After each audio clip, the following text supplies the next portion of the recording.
The chair is authorized to declare a recess of the committee at any time.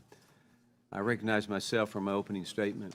Welcome to today's hearing titled Made in the USA, How Main Street is Revitalizing Domestic Manufacturing.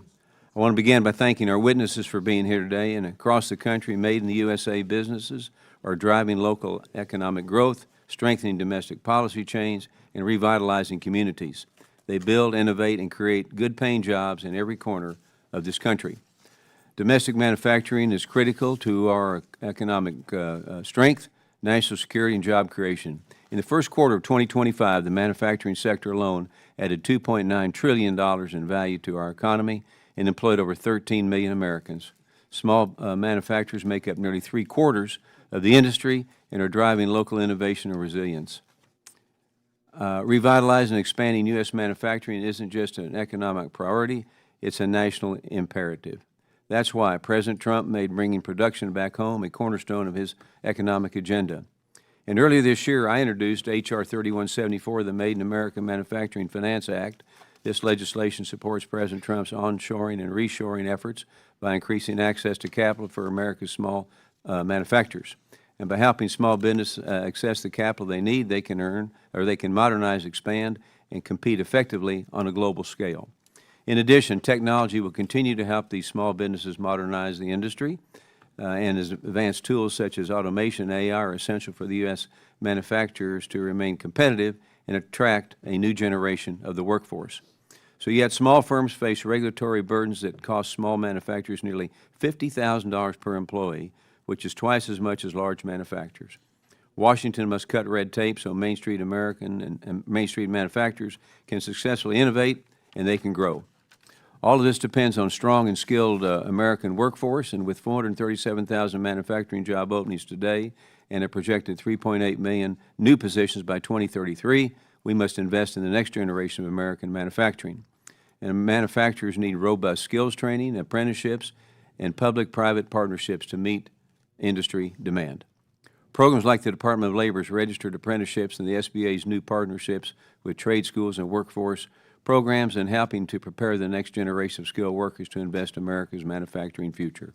This committee is committed to supporting Made in the USA manufacturing by removing barriers to growth, strengthening supply chains, and empowering the workforce. When American manufacturers succeed, America succeeds. So I want to thank our witness today for coming and joining us today, and I look forward to our discussion on how Main Street is revitalizing American manufacturing. The future of the Main Street America is made in the USA. So I now recognize our distinguished ranking member and my friend from New York, Ms. Velasquez, for her opening remarks. Good morning, and thank you, Mr. Chairman. I appreciate the committee, and I want to thank all the witnesses for being here today. I appreciate the committee focusing this hearing today on the state of manufacturing and the important role that small businesses play both in our national economy and our local communities. While manufacturing is incredibly important, so is farming and ranching. So I hope we can hold a hearing on the administration decisions on beef, because as the Small Business Committee, we owe it to the ranchers in this country to elevate the harm of this decision. According to the SBA's Office of Advocacy, the U.S. is home to over 600,000 small manufacturing firms. These small businesses create good-paying jobs, contribute over $277 billion annually to payrolls, and supply components and products that fuel American industry from aerospace to healthcare. I look forward to hearing from the small businesses on our panel about their challenges and what we can do to ensure small manufacturers remain competitive and innovative, despite the difficult environment in which they operate. Unfortunately, we continue to see warning signs that policy decisions from the administration are making the environment more difficult for all U.S. manufacturers, not less. This is especially true for small business in this sector. Despite the administration's claim of a manufacturing resurgence and booming economy, the manufacturing sector continues to decline. This morning, the Bureau of Labor Statistics released job data showing the U.S. lost an additional 6,000 manufacturing jobs in September. The revised August numbers show a total loss of 92,000 manufacturing jobs over the past year, with nearly a third coming in the past months. This month-over-month decreases are a cause for great concern. And I would like to talk about the elephant in the room. While some may call tariffs short-term pain for long-term gain, history shows that small manufacturers and their employees are unlikely to see benefits, even if, and it is a big if, any so-called long-term gains are realized. The Office of Advocacy further points out that when the overall manufacturing sector began to recover from earlier losses in 2010 and large manufacturers began to grow again, there was not equivalent rebound for small firms. Once manufacturing jobs are lost, it is the small firms are likely to recover. That is why we must take a holistic approach to retaining small manufacturers and their workforces, rather than implement a whack-a-mole policies that do not account for the disproportionate and negative impacts on small businesses. This is most prevalent right now with tariffs. Chaotic tariff policies continue to be a major pain for small firms. I also share the concerns of our panelists on the ability of small manufacturers to attract, compete for, and train a skilled workforce. Manufacturing is a highly competitive labor market. According to NAM, there were 409,000 manufacturing job openings in August of this year, and the U.S. will face a shortfall of 1.9 million manufacturing workers by 2033. Working for small businesses, especially for family-owned firms like 3D, has many advantages. But to be frank, most small businesses cannot match the pay and benefits packages that large corporations offer. This puts small firms at a disadvantage when competing for talent, as all manufacturers seek to fill the current and looming shortfalls of skilled workers. Therefore, I look forward to hearing from the panel about these issues and additional ways we can help to create an environment that provides businesses with opportunities for success. Thank you, Mr. Chairman. I yield back. Gentlelady yields back, and I will now introduce our witnesses. Our first witness here with us today is Mr. Charles Crane.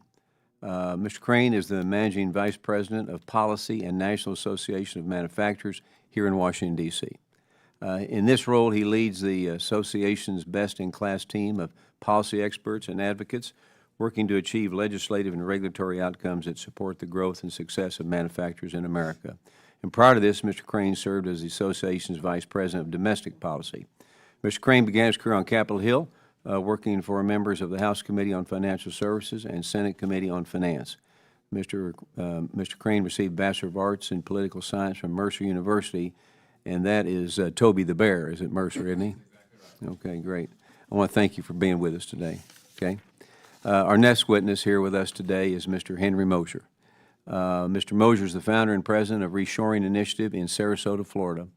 Mr. Mosher founded the Reshoring Initiative in 2010 to bring back American manufacturing and strengthen the nation's skilled workforce. His efforts have earned national recognition for him, including an induction into the Industry Week Manufacturing Hall of Fame and honors from Quality Magazine, The Economist, and the Manufacturing Leadership Council. Before starting the Reshoring Initiative, he served in leadership roles at GF Machining Solutions, joining as president in 1985 and retiring as chairman emeritus in 2010. Mr. Mosher holds a Bachelor of Science in Mechanical Engineering and a Master of Science in Engineering from Massachusetts Institute of Technology, as well as a Master of Business Administration from the University of Chicago. I'm looking forward to having your testimony and having you here today, Mr. Mosher. Thank you.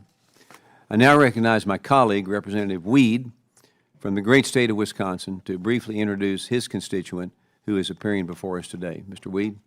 Good morning, and thank you, Mr. Chairman. Today I have the privilege of introducing my constituent and friend, Kurt Voss. Mr. Voss is the owner and chief executive officer of a Amerilux family of companies headquartered in my hometown of De Pere, Wisconsin. Mr. Voss founded Amerilux over 20 years ago and has guided its growth from a small startup in 2004 to a multi-company entity that includes manufacturing services, distribution, logistics, and warehousing services, and employing over 350 people.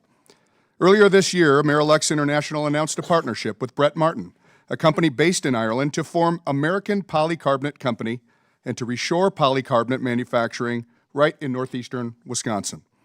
Outside of his work at Amerilux, Mr. Voss serves on the board of directors for the Green Bay Packers and the board of trustees of St. Norbert College.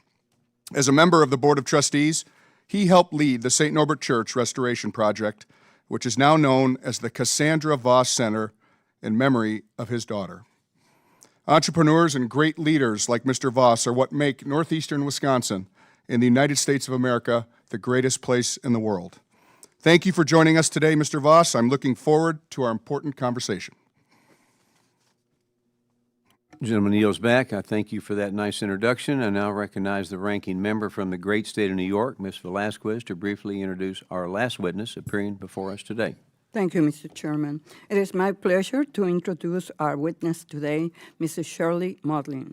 Mrs. Modlin is the co-owner of 3D Design and Manufacturing, a family-owned business in Powhatan, Virginia. She studied management and accounting before launching 3D Design and Manufacturing, starting the firm with her husband, David, in 2005. For 20 years, 3D has supplied both mechanical engineering design services and manufacturing engineering design services. 3D Design employs 15 skilled engineers, mechanical technicians, and electrical specialists. They work frequently with large corporations, supplying their high-quality products to the beverage, pharmaceutical, automotive, and space technology industries. 3D is a longtime member of Small Business Majority and a strong and vocal advocate on behalf of small business manufacturers. Thank you for being with us this morning. Gentlelady yields back. And before recognizing the witnesses, we'll go over the ground rules here, okay? I'd like to remind them that their oral testimony is restricted to 5 minutes in length. You've got a clock in front of you, so watch that. If you begin to go over, you'll hear this, okay? And that means to wind it down. If you see the light turn red in front of you, it means your 5 minutes has concluded and you should wrap up your testimony. So with that in mind, I now recognize Mr. Crane for his 5-minute opening remarks. Good morning, Chairman Williams, Ranking Member Velasquez, and members of the committee. My name is Charles Crane, and I'm the Managing Vice President of Policy at the National Association of Manufacturers. Manufacturing is a powerhouse for American prosperity. If U.S. manufacturing were its own nation, it would be the 8th largest economy in the entire world. And that economy would be principally driven by small businesses, which make up 98% of our industry. These are startups with new and innovative business models disrupting markets, and they're family-owned businesses passed down through the generations as pillars of their communities. The most important investment that Congress can make in these small businesses is smart public policy. Policy that lowers the cost of doing business in the United States. Policy that creates the certainty that manufacturers need to invest millions of dollars in decades-long projects. Policy that puts more people to work, puts more shovels in the ground, and that strengthens our nation's hand on the world stage. Congress has already taken a historic step in that direction with a pro-growth tax bill that incentivizes and supports manufacturing investment.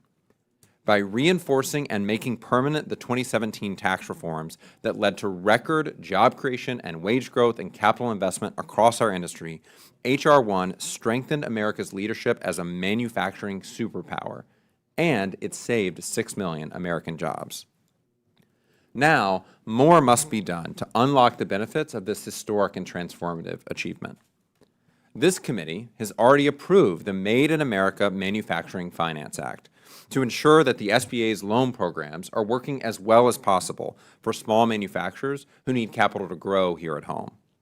This bill is a great example of how Congress and the administration can pursue what we've called a comprehensive manufacturing strategy. That means rebalancing unworkable regulations and reforming America's broken permitting process.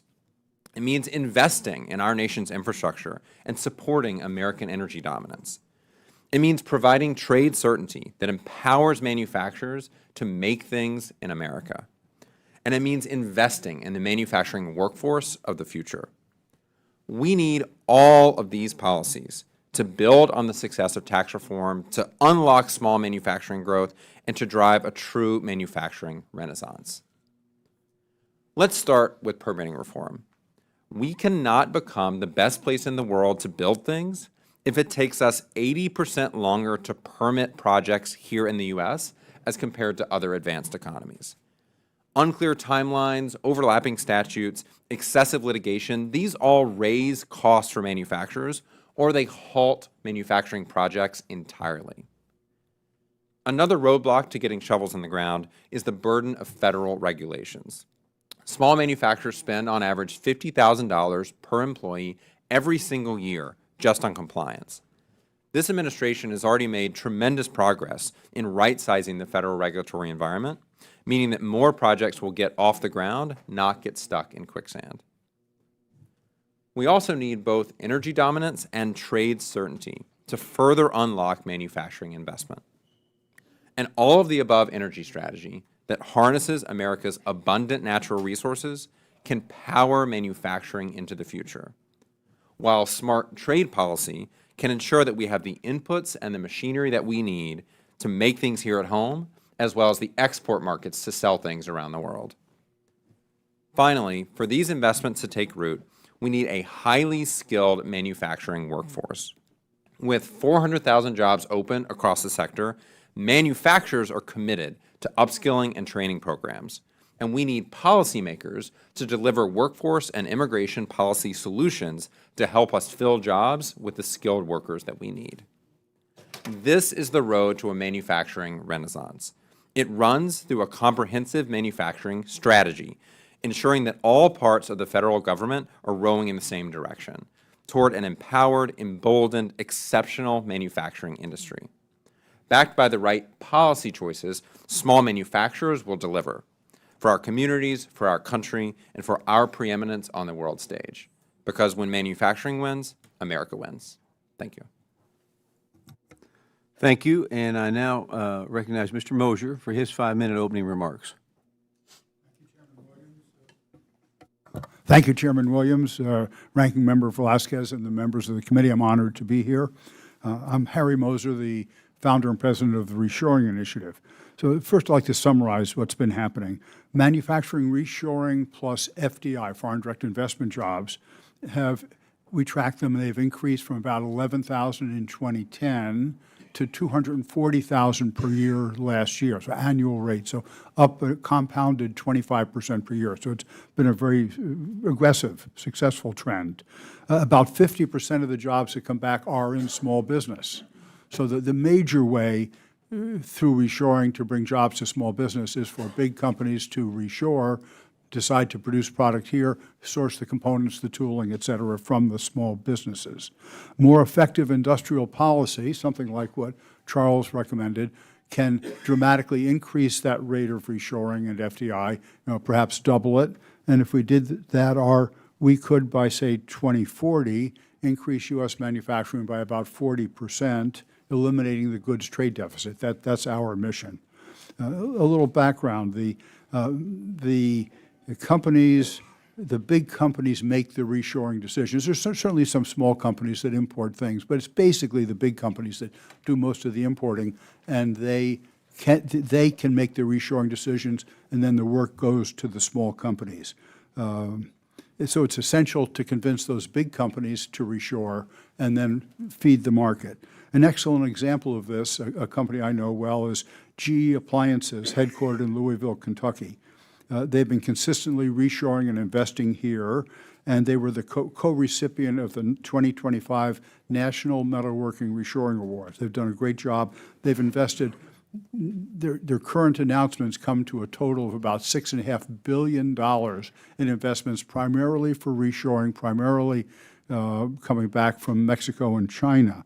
And as a result of that, they now have relationships with about 6,500 U.S. suppliers, mostly small companies, the kind of companies we're concerned about, across all states, and they buy about $4.6 billion in materials, components, and services each year from those companies. So that's the kind of, that's my perspective is, feed the big, help the big companies reshore, the small companies will win. The root causes of reshoring are essential to understand. In 2025, we surveyed the big and the small companies and asked them why they offshored and why they now reshore, and the biggest barrier is price. The U.S. price, the manufacturing cost of making something here, is 10 to 20% higher than in most developed countries and 50% higher, 60% higher than in countries like China. And unless we overcome that differential, companies will always be attracted to source their components offshore. That cost differential is primarily driven by a U.S. dollar that's consistently 20% or more overvalued, making our cost higher expressed in common currency. The trend in 2025 started out well, softened a little bit in April with Liberation Day, recovered, and we project the total of reshoring and FDI to be about 10% lower this year than last year, but still about 220,000 jobs announced. So still a good year for the trend. We believe that one of the keys to reshoring is utilization of total cost of ownership. Companies are starting to recognize all the costs and risks associated with offshoring, and when they do that, they find out that much of what they now import they can reshore without government subsidies, et cetera.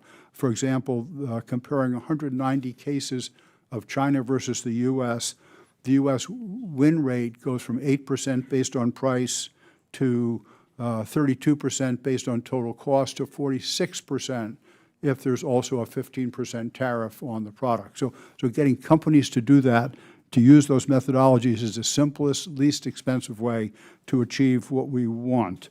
Some things that the U.S. government and state and local governments can do, the Department of Labor still pushes college for all rather than a good career for everyone. And they have charts that talk about education pays $1 million more lifetime income than a high school graduate.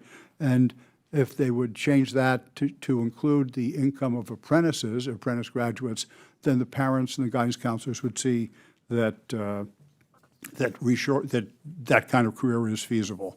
Thank you. Thank you. I now recognize Mr. Voss for his 5-minute opening remarks. Hi, everyone. Thanks for inviting me to testify. I appreciate you soliciting feedback from those of us that are in the trenches, with an eye towards finding additional ways the government can support, encourage, and enhance the success of small business. We all know the positive impact that a healthy small business community can have on our society, and part of that health includes creating an environment that encourages all of us to chase our potential. I assume you've read my submissions, but my story involves a hyper-optimistic and hyper-entrepreneurial guy, me, with a young family quitting a very good job and deciding to take a shot at starting a business in 2004. 21 years later, our enterprise, the Amerilux family of companies, employs over 350 people and serves markets throughout the United States and Canada. For perspective, the data tells us that of all the businesses that were started in 2004, only 20% of them are in business today. We feel very blessed to be one of that 20%. So you have an idea what frames my mindset. We have 10 culture statements which guide and inform how we run our business. They were part of the submission to you. We wrote them not to be in Harvard business speak, but we wrote them in what we call Amerilux speak. One of them is, quote, "Is this a great country or what?" Exclamation mark, question mark. The statement describes an intentionality around creating a culture of optimism and positivity, as optimistic and positive teams produce greater results than negative and pessimistic teams. If the business book said that to be successful you needed to be negative and pessimistic, I would probably be one that would try to beat the odds. But thankfully, I don't have to, because it's good business to be positive and optimistic. The other part of the meaning of this culture statement for us refers to this country that we've been fortunate enough to be born in. I don't believe the Amerilux story could have been written, at least in its current form, in any other country. This country is exceptional, meaning it is the exception. Our rights come from God, and our government is created to protect those rights. Our free enterprise system is an extension of those individual rights. Every other country in the world, rights come from the government, and those rights can be taken away or granted based on government edicts. So while this country is far from perfect, we've been on a continuous improvement journey for about 250 years. We operate from the premise that the glass is 80% full, and our focus is to help it get it to 81% and more. So we don't spend our time with a hyper-focus on the 20% that's empty. In my submission, I articulated a few items that I feel this committee should focus on, which could significantly improve things within the small business community. To be clear, we don't assume a victim mentality when facing challenges or look to the government to solve all of our problems. I suggest to focus on the following, and I can certainly give you my 2 cents related to these issues. I mentioned the easing of banking regulations and compliance costs for small banks to allow them to better serve their customers. Obviously, capital formation is critical in the starting and the growing of businesses. The cost of health care continues to escalate, and the current structure is broken. Real reform needs to take place, enabling employers and employees to obtain affordable care and to become educated, enabling them for them to become better educated consumers of medical services. We don't need more insurance reform. We need health care reform. Also, I'm acutely aware of the importance that small business plays in providing for societal needs. The capital derived from successful small businesses benefits this country and its citizens in a variety of ways. It is literally the engine that runs this country. In many ways, this is underpublicized, and I encourage this committee to use its influence to magnify that point. And finally, in my submission, I mentioned a current situation with our newest recently formed company, American Polycarbonate Company. It's a joint venture with a company in Ireland called Brett Martin. We literally unplugged manufacturing equipment that was being utilized in Ireland and reshored that equipment to De Pere, Wisconsin, a suburb of Green Bay. This equipment cannot be procured in the United States. Now, I fully support the tariff strategy, which has had other positive effects on our businesses. I also understand that all significant positive policy changes, there will be some unintended consequences. But subjecting financial penalties like tariffs on equipment needed to reshore manufacturing to the United States obviously doesn't make sense and should be corrected. So thanks again for having me, and I look forward to your questions. I now recognize Ms. Modlin for her 5-minute opening remarks. Thank you, Mr. Chairman and Ranking Member Velasquez and the members of the committee.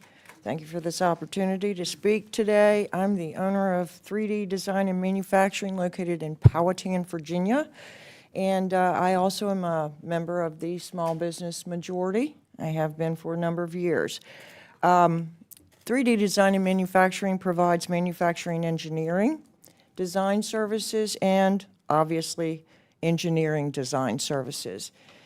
We work with large corporations in the beverage, pharmaceutical, automotive, and space technology industries.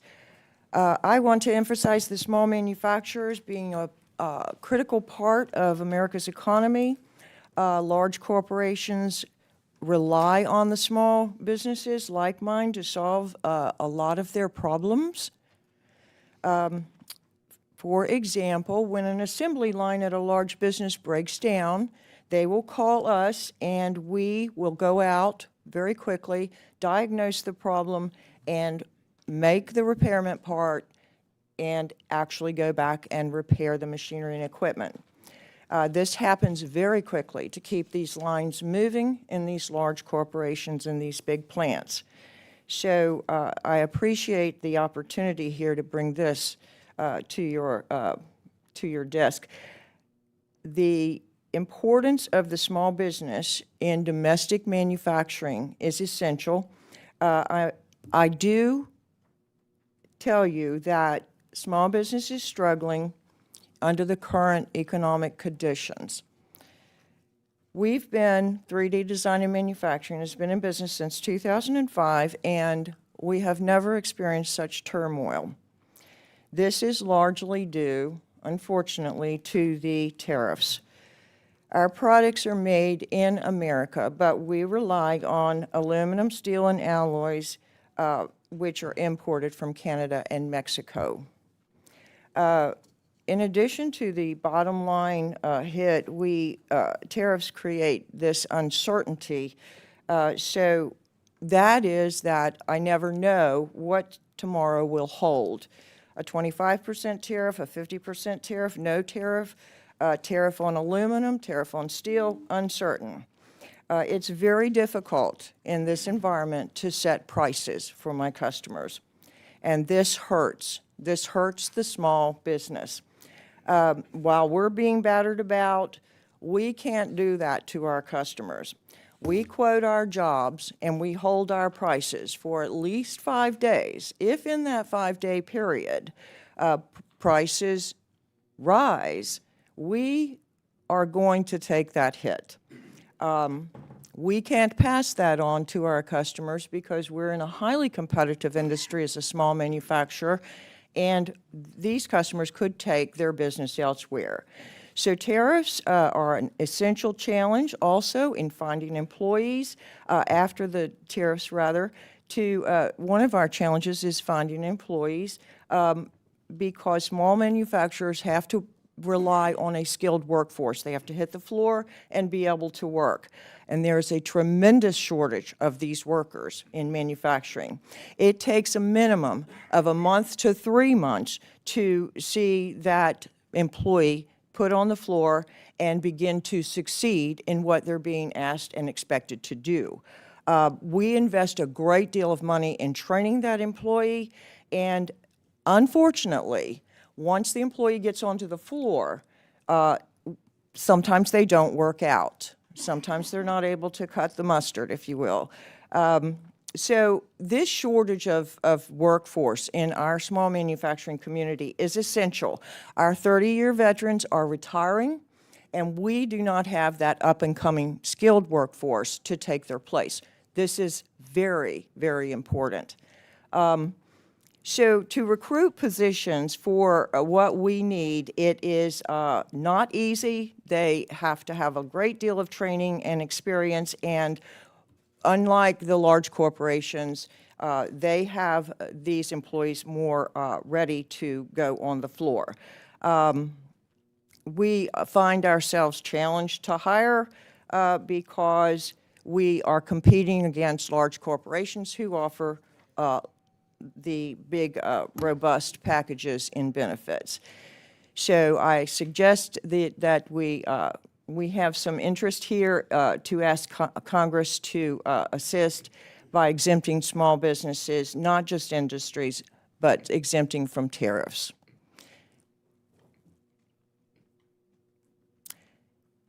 I'm going to close by suggesting that we also, if small manufacturing can continue to exceed and grow in the workforce, if Congress will take a look at this small community and Gentlelady's time is invest. up. Thank you for that. Thank you very much. You all did great. It's going to be a good hearing. I will say this, every now and then you will see some people move in and out, go outdoors. You haven't made anybody mad. It's just we got a lot of people, a lot of committee hearings going on today, so that'll happen, okay? I now recognize myself for 5 minutes. Mr. Crane, your organization has highlighted how excessive federal regulations stifle small manufacturers. Can you discuss how reducing red tape would directly improve the competitiveness of small and medium-sized manufacturers nationwide? Absolutely. Thank you for that question, Mr. Chairman. As you mentioned in your opening remarks, small manufacturers bear the brunt of the federal regulatory burden that our industry faces. As an industry writ large, we face about $350 billion every year in federal regulatory cost. For small manufacturers, it's about $50,000 per employee per year. We don't always have in-house, I'm sure the small manufacturers on the panel can speak to this, in-house counsel, in-house accountants to comply with those burdens, so you've got to hire out expensive consultants. And those are resources that are diverted from more productive uses, growing your business, investing in R&D, hiring new people, purchasing capital equipment. These are the pro-growth activities that drive the industry, and so dollars diverted from those to regulatory burdens that don't really work for small manufacturers anyway is really wasted cost. Mr. Mosier, the 2025 reshoring survey reveals that 30% of original equipment manufacturers have reshored or working to reshore their operation in the last 10 years, and 43% of contract manufacturers have reshored or are actively reshoring for their customers. And you touched a little bit about that. What are the benefits of reshoring to the United States for manufacturers and for the U.S. economy as a whole? You got to remember this. For the country, it's very obvious. It's more jobs. It's less income inequality. It's better, smaller budget deficit. It's defense preparedness. You know, almost everything that should be on our priority list is achieved by the reshoring. For the companies, it's a quicker delivery.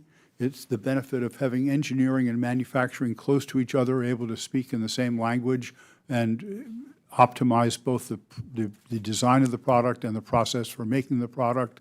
It's delivery, for example. The survey showed that U.S. manufacturers were willing to pay many of them are willing to pay 10 to 20% more for a 1-week delivery instead of a 6-week delivery. So if you make it here, you bring some extra value to your customer. So I've got a much longer list than that, but those are the primary benefits. Thank you. Mr. Voss, what barriers do small manufacturers like Merilux face when trying to adopt automation and advanced manufacturing tools? By the way, I'd add one thing to reshoring, that's just having control of your future. And as organizations that are looking to build sustainable companies, you want to be able to control your future, and reshoring certainly does that and was primary in my mind in doing that. As it relates to your question, Mr. Williams, I think it's education more than anything, not only for the workforce, but for us. I think we're all learning how we can use that automation and AI, et cetera. And a lot of us are taking fast-track courses through various sources to be able to do that and stay ahead.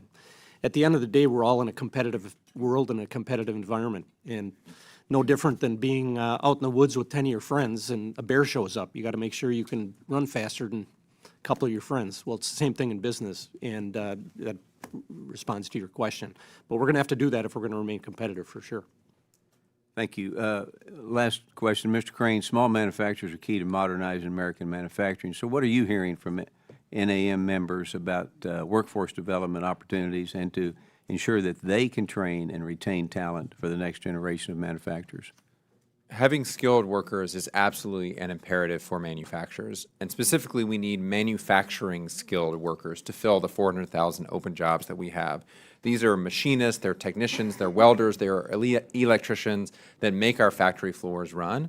And so the manufacturing industry has invested heavily in training and upskilling programs to ensure that we can meet that workforce need. What we need from federal policymakers is to do their part. To ensure that our companies have the resources to offer those programs, to ensure that federal agencies are supporting programs, to do education efforts as low as middle and high school to talk about the promise of a manufacturing career. There's so much to be done on the domestic workforce side and on the immigration side to ensure that we have workers and that we have skilled workers for the manufacturing industry of the future. All right, my time is up, and I now recognize the ranking member for 5 minutes of questions. Thank you, Mr. Chairman. Ms. Motley, in your testimony, you state that the workforce shortage is urgent and will only worsen in the coming years. The National Association of Manufacturers has also referenced the structural workforce deficit. citing the need for almost 2 million more employees over the next decade. What could happen to small manufacturers if we do not properly invest in workforce development? Thank you, Ranking Member Velasquez. If we do not have a workforce in small manufacturing, remembering that we do not have the resources to train on the floor, they need to come to the small manufacturer ready to hit the floor with a minimal amount of training to move forward. If we do not prepare our workforce and encourage our younger generation to come out of the technical and community colleges and come into the smaller manufacturing environment, we're going to be at a deficit. Small manufacturers support the large plants, the large corporations. And so it's going to be a fallout if we do not have that workforce prepared.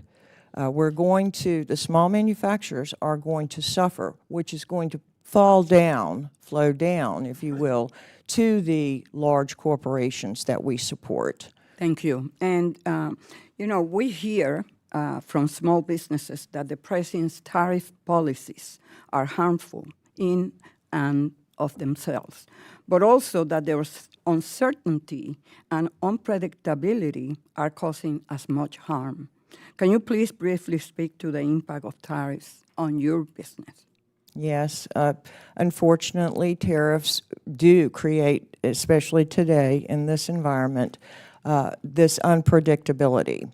So as I prepare for the next year, I'm uncertain what I need to do, where my revenue needs to go, what my costs are going to be.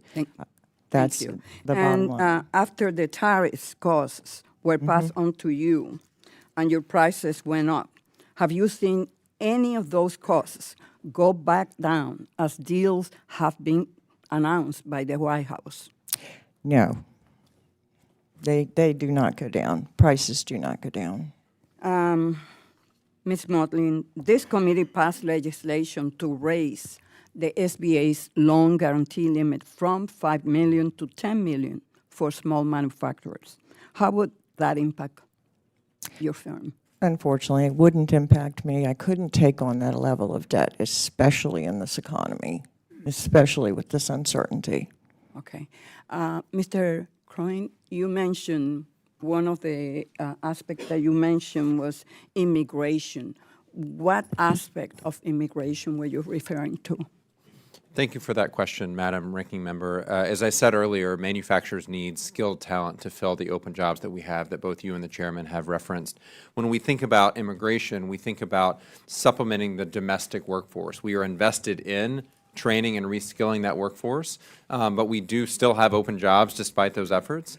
And so having foreign-born workers both at the sort of what's called high-skilled level of scientists and engineers to design programs and design products, but also at the manufacturing skilled talent coming out of career and technical education systems that are machinists and technicians and electricians, we think there's a role for immigration policy to play as we continue as an industry to invest in the domestic workforce. Well, I guess that the administration is failing in that respect because they are unwilling to deal with immigration policy. And of course, that will have a direct impact, not only on manufacturers, but also farming and other aspects of our economy. Mr. Voss, in your testimony, you show that tariffs are having a counterproductive effect. These financial penalties are making your previous plan to reshore domestic manufacturing more costly and difficult. 74% of manufacturing firms have fewer than 20 employees. How can smaller companies deal with such dramatic cost increases if even larger small businesses are challenged in their onshoring attempts? Well, to be balanced, I said that there was also many positive consequences of the tariffs. We've had customers who their businesses have expanded as a result of the foreign competition being tariffed. Our prices actually have not gone up for the things that we bring in from overseas because the manufacturers overseas have largely ate those increases or the cost of the tariff. Interesting. All I would say is that, we're all in competitive businesses. We have to find ways to compete. Uncertainty is all around us. Unpredictability is all around us. Gentlelady's time is up. That's called being in business. It's And so- around us every single day. Yes. Yeah. Gentlelady yields back. I now recognize Mr. Muser from the great state of Pennsylvania for 5 minutes. Thank you, Chairman, very, very much, and thanks to our witnesses. We appreciate you making the trip and being here. It's certainly a very important subject. Most of us up here are former small business or large business owners, and we are here to support you and hear from you today what we can best do to accomplish that. And we spend a lot of time talking to small businesses, so it's refreshing just to hear your thoughtful remarks and truly what you'd like to see if you were sitting in our seats. What would you do to assist small business? So, Mr. Voss, I'll start with you. Impressive company, congratulations. The tax bill that recently passed, bonus depreciation, 199A and such. How important was that? Exceptionally important. Okay. And in fact, just to put it in perspective, for the last question, the cost associated with the imperfection, I'll say, in the tariff of actually tariffing reshoring equipment was more than offset by the tax implications and tax savings, which allows us to pour more money into our business. Good, and good. reinvest it. Do you work with the SBA at all at your size company? I have not, no. Okay. And from reshoring perspective, what are you seeing, well, I guess this question would better go to Mr. Moser. What would you like to see us do? From the regulatory front, the tax end of things is largely accomplished. Workforce, litigious nature of things, healthcare. What's weighing on you most? What do you think? Are you asking me or Mr. Moser? I'm asking you, Mr. Voss, Okay, please. well, how much time do you have? No, I mean, you have a we'll laundry- start with healthcare. You have a Start with laundry list healthcare. of big questions. So, healthcare is, in my opinion, we need to become better educated consumers of healthcare, period. And a lot of the reforms have been around insurance and how that works, and we need to, first of all, as a country, understand that we're all in this together. This isn't only on the backs of small businesses or big businesses to provide health care for their employees. The employees have to participate too in the way the best way they can do that is to become educated consumers. And if we can push that and then frankly put it in the hands of small business and big business instead of bureaucrats, I think we'd come up with a solution. And I think employment-based healthcare is so very important. My former company, it worked out really well. Are you familiar with association health plans? Mm-hmm. Okay, so that's something as well we're going to hope to put in our healthcare plans. We've gone through the whole gamut, continuing to try to stay ahead of the curve and come up with new ideas. And currently, we're self-insured with a $100,000 deductible sure. plan. But we're at the mercy of medical claims, and we constantly are educating ourselves on how we can keep those claims down by being better consumers of that medical care. Thank you. Mr. Crane, from your more macro perspective, National Association of Manufacturers, how is manufacturing growing? Are we reshoring? Are we expanding? And what is there a particular sector that seems to be more so than others? It's a great question, Congressman. I'll go back to what you said in your previous question, is that the tax bill really laid the foundation for exactly the types of onshoring, reshoring, and domestic growth that we want to see across the industry. And we've seen benefits from that tax bill, from the smallest of small businesses all the way up the supply chain, given the incentives that you all put in that law for research investment, for capital equipment investment, for new factory construction. That is driving capital investment, it's driving wage growth, it's driving job creation. That's what we saw back in 2017, 2018, and it's what we're already seeing now, early signs of. Shortly after the tax bill passed, our quarterly outlook survey, the optimism of the manufacturing industry jumped 10 points just immediately following the tax survey, following the tax bill. And so we expect that to continue to manifest in additional investment across the sector. Taxes, regulatory reform, workforce, what about interest rates? Absolutely. The cost of capital continues to be a significant burden for manufacturers, given inflation and rising interest rates. So anything that the Congress can do and the administration writ large to reduce the cost of capital, we already talked about the SBA legislation that you all have already approved. That continues to be an issue for manufacturers. Probably the best way of bringing down inflation is for supply to exceed demand, right? Consumer purchasing is there. We need to increase the supply side. Mr. Moser, unfortunately, I only have a few seconds left, but maybe we'll get back to you on what is being reshored these days and what, how you see that impacting our economy. But my time has run out, and I will yield back. Gentleman yields back. I now recognize Mr. McGarvey from the great state of Kentucky for 5 minutes. Thank you, Mr. Chairman. Thank you all for being here today. I'm proud to come from a place where people still make things with their hands. I'm from Louisville, Kentucky. We make every Ford F-250 and above right there in Louisville. We make Ford Escapes, Lincoln Corsairs. Louisville Slugger baseball bats are made by the steel workers in Louisville, Kentucky, right there on Main Street. We've got GE. We are a manufacturing hub in Louisville, Kentucky. And so when the president actually says he has a stated goal of having more manufacturing jobs in the United States, I agree with him. That's a goal I've had for a very long time. I want more people. I want more steel workers. I want a third shift at Ford. I want more United Auto Workers. I want more people making stuff with their hands, good paying jobs where people can provide for their families in Louisville. So let's talk about tariffs and how this impacts this, right? I've always said tariffs are neither good nor bad. Tariffs are a tool. A hammer is neither good nor bad. A hammer is a tool. It's really good for building a house. It's not so good for fixing your iPhone because how you use a tool matters. And so when you see a president who is putting a 40% tariff on Brazilian coffee and bananas, things that don't grow here in the United States, or a 50% tariff on Lesotho, or a grand total of tariffs on the islands of the McDonald Islands or the Heard Islands, where the population is 0 unless you count penguins. This is not common sense from a guy who claims to be the president of common sense.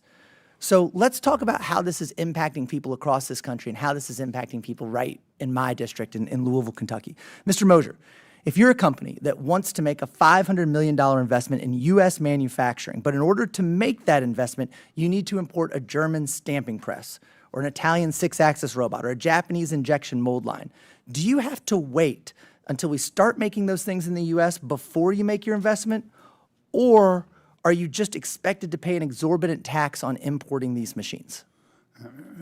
We feel very strongly that the tariffs should not apply to capital equipment such as you described. But they do right now. I agree. But Yeah. What we should do, we should have it not apply.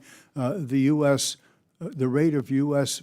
manufacturing labor productivity has grown at 0 to 1% per year for 15 years, whereas China is growing at 6% per year. If we expect to catch up with them in terms of cost, if we expect to be competitive, we need massively great investments in our factories, and a tariff on the machines does not allow that to happen. Not gonna get it. And there's some things right now to get those businesses going, you have to get them somewhere else. But the jobs are here. I mean, I see this in Louisville all the time. We've got Bigelow Tea in Louisville. They make over 1 billion tea bags a year. Every job they have is in the United States. So they got to buy the tea because tea can't grow in the United States. They got to buy it from somewhere else. The tariff coming in is debilitating. We've got a great shower door manufacturer, 310 Timbering. They make glass custom shower doors. But a lot of that equipment that they have to use to make that glass comes from Italy. You can't get it here. But every single job they have is in America. So I've heard from so many companies, they want to bring jobs back to Louisville. A major auto supplier who currently operates in Mexico, a cardboard manufacturer with operations in Northern Europe, and even iconic American brands like GE Appliances, as Mr. Moser pointed out. But to set up a new factory or to expand a current one, you need machines that are so specialized they're only made in a few places. So what do you do if you need a machine that's only made in an ally country like Germany or Japan or Italy, where you have tariffs upwards of 15%? Or what if it's only made in China or Vietnam, where the tariff rates go up over 100% and change every single week? Mr. Crane, what can we do for a company like GE Appliances or others such as I mentioned that want to build in the United States but are facing such staggering startup costs? Is there a way to get them relief? Thank you for that question, Congressman. I think it's the right framing as we think about tariffs as a tool in the president's toolbox, as you indicated. The most important thing that we've heard from manufacturers is rising input costs, right? So if you look at our Outlook survey that I referenced earlier, the top concern has been trade uncertainty. The second concern is rising input cost. Manufacturers want to make things here in America. We're committed to that vision. The tax bill incentivizes that, right? There's immediate expensing both for capital equipment purchases and for the factories that you're going to build or expand to put the equipment in. So we want policies to support and encourage further investment along those lines. And I think having the tariffs be less impactful for those pieces of equipment that you're bringing in to invest here in America would be a step in the right direction, as my fellow panelists have said. And so what I hear you saying is how we use these tariffs matter. And the way the president's using these tariffs right now, they're making things more expensive for people to buy. They're making it harder for businesses to expand, and they're making it harder for businesses to provide the things we need at a cost people can afford. Because how you use a tariff matters, and the president is not using them in a way that makes sense for American people or American businesses. Thank you, Mr. Chairman. I yield back. Could I respond to that? Because what you asked is exactly what I'm going through. You said, what does a business do when they're tariffed on equipment coming in from overseas? What they do is they pay the tariff. Gentleman's And time maybe they is get up. invited to Washington, D.C. to talk about maybe not necessarily throwing the baby out with the bathwater and calling everything about tariffs bad, but instead making a modification of tariff policy that Gentleman's applies to time this is up. specific thing. Using the tool correctly. Right. Yep. Gentleman yields back. Now recognize Ms. Van Dyne from the great state of Texas for 5 minutes. Thank you very much, Mr. Chairman. Thank you for the witnesses for joining us today. I think today's hearing comes at a pivotal time as small business manufacturers are leading a resurgence in American manufacturing powered by new export opportunities, strengthened supply chains, major new investments, and new tools from the Small Business Administration that are helping firms to reshore and scale here in the United States. The Trump administration is taking meaningful steps to create an environment where this revival can flourish, and House Republicans have complemented these efforts, most notably through the One Big Beautiful Bill, which ensures small businesses can keep more of what they earn and reinvest in their operations and workforce. As part of that broader agenda, and in conjunction with today's hearing, I'll be introducing my Made in America Integrity Act. This bill strengthens penalties for companies that falsely claim that their goods or services are made in America to win federal contracts, because it's that kind of fraud that directly undermines the manufacturers who actually invest in American workers. This bill protects the integrity of that designation for those who have truly earned it. And of course, manufacturing grows dependent on tax certainty. The One Big Beautiful Bill Act made permanent key provisions like bonus depreciation, 20% small business deduction under Section 199A, and immediate R&D expensing. Manufacturers have been very clear that without these policies, we would see fewer jobs, lower wages, and slower growth. And I appreciate, Mr. Crane, you and your association's comments today. You and your association members well know that the tax provisions in the One Big Beautiful Bill, particularly permanent bonus depreciation in Section 199A small business deduction and the R&D expensing, have been critical to manufacturers. So can you speak a little bit to what making the 20% pass-through deduction permanent, what that means for small and mid-sized manufacturers? Absolutely. Thank you for that question, Congresswoman. Taking a step back, coming into this year, the 199A deduction was scheduled to expire, as well as so many other provisions from the Tax Cuts and Jobs Act. Our analysis showed that had those provisions been allowed to expire, we would have lost 6 million American jobs, not a cost the economy could bear, and certainly not one that you all were willing to let it bear, which is what led to the passage of H.R. 1.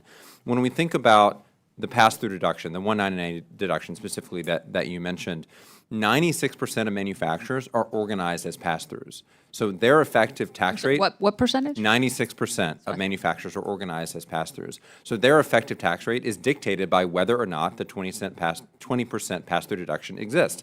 Thanks to the One Big Beautiful Bill Act, it does exist. It's made permanent. So we have a lower effective tax rate on a permanent basis that allows manufacturers to keep more of what they've earned and invest those dollars in their communities across the country. Thank you. Mr. Mosier, you were, I know that Congressman Mosier had asked you a question, basically what reshoring trends that you have seen, and in your experience, what motivates some companies to be able to reshore operations back to the U.S. Can you just expand on that? You know, in our survey this year, we asked companies, we gave them 5 choices of policy actions that could drive them to bring back what percentage of what they now import.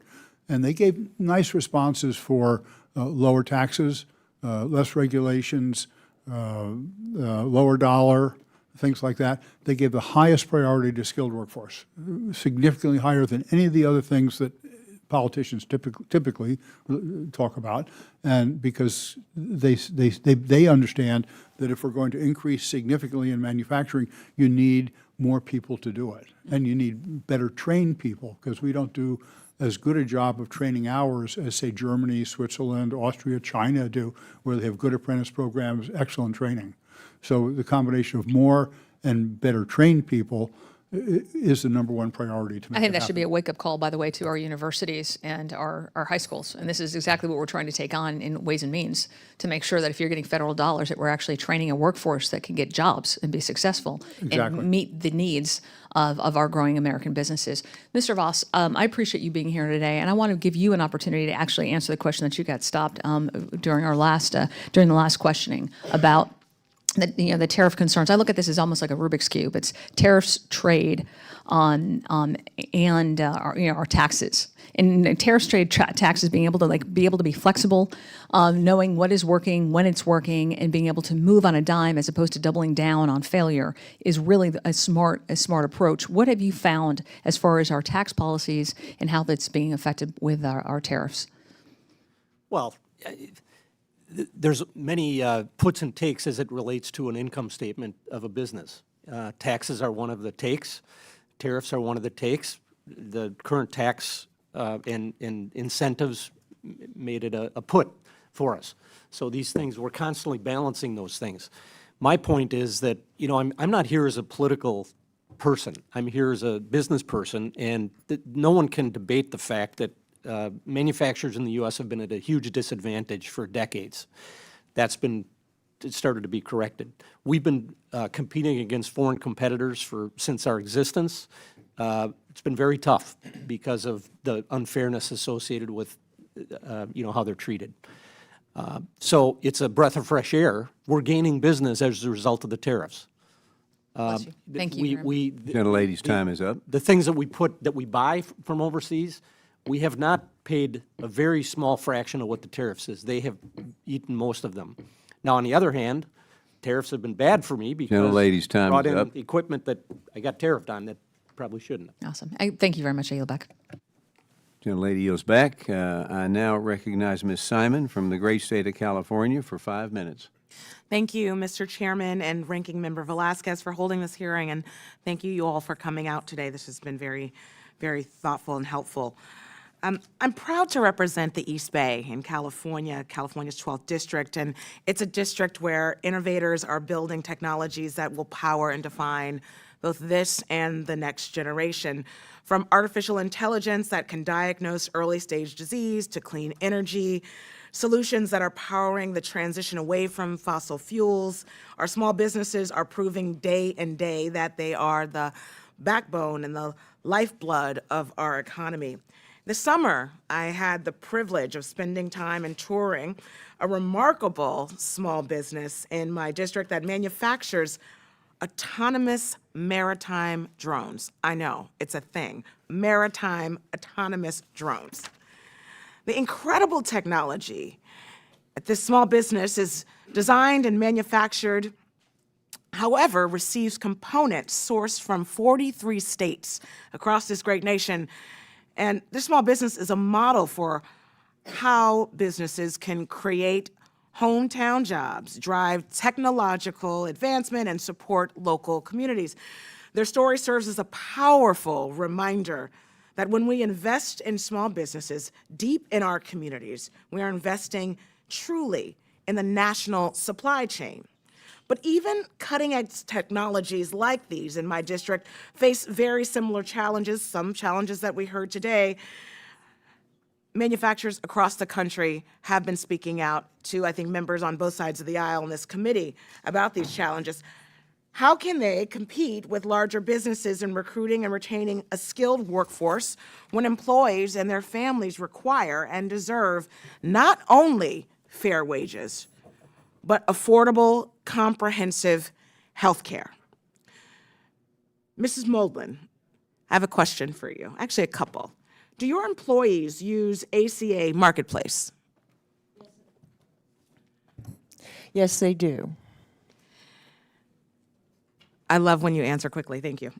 You're definitely not a politician. I appreciate that. I'm sorry. The Kaiser Family Foundation, Ms. Moldlin, estimates that nearly half of all adults enrolled in ACA, half of all adults who are enrolled in the ACA marketplace are directly tied to small businesses. So my second question, if the ACA's enhanced premium tax credits expire at the end of this year, which we know they likely will, with no intervention from this chamber, how will small businesses like yours, how will you make it? How will you absorb these costs? What are these costs? Walk us through. Thank you for that question. Our employees have to be healthy. They, as individuals, they deserve access to affordable health care. So without a healthy workforce, especially the small manufacturer who does not have a second person to take the place of that machinist who has become ill and needs to, have that time off, or doesn't have access to adequate health care to be able to come through that illness and come back onto the floor. So yes, affordable health care. Without affordable health care, you're not going to have a healthy workforce, and small manufacturers are going to suffer. I want to double back on the question. If, in fact, I only have a few seconds left, but if, in fact, by the end of this year, you and your employees will directly be affected by the decisions made in this chamber regarding health care, what does that cost you? Are you thinking about what January will hold for you in terms of providing health care for your employees? What are the costs? I know that I cannot afford a group health policy.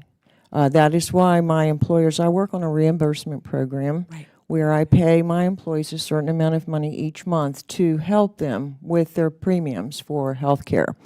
Again,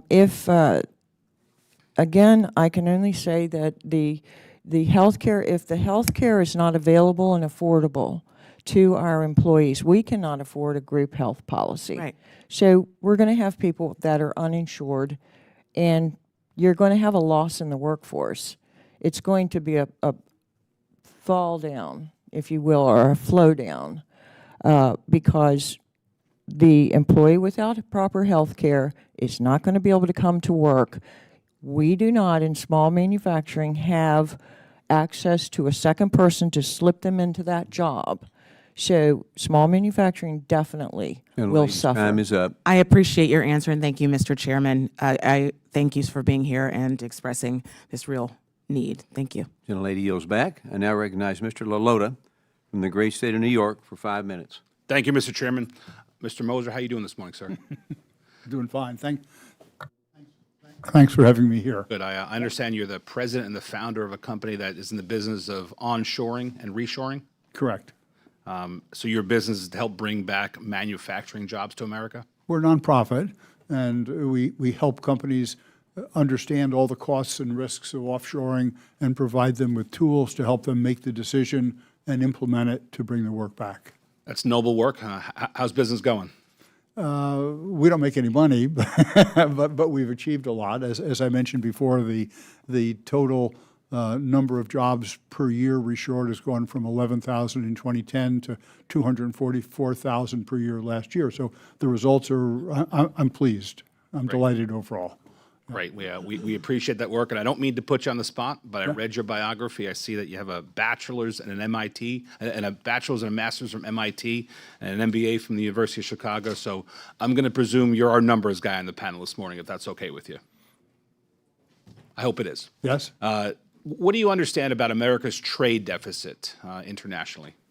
Current trade deficit is about $1.2 trillion, goods trade deficit, $1.2 trillion, and it's been stable at about 4% of GDP for the last 15 years, and that's a huge amount. One of the results of that is that foreign entities hold about 20 trillion more U.S. assets than we hold of foreign assets, and therefore, in effect, we're net paying out interest and dividends and so on that 20 trillion that otherwise could be invested here in our economy. And on the 1.2 trillion goods trade deficit, and I appreciate you making that distinction, about what part of that is attributable to China? China was about $300 billion, so about 25% of the trade deficit.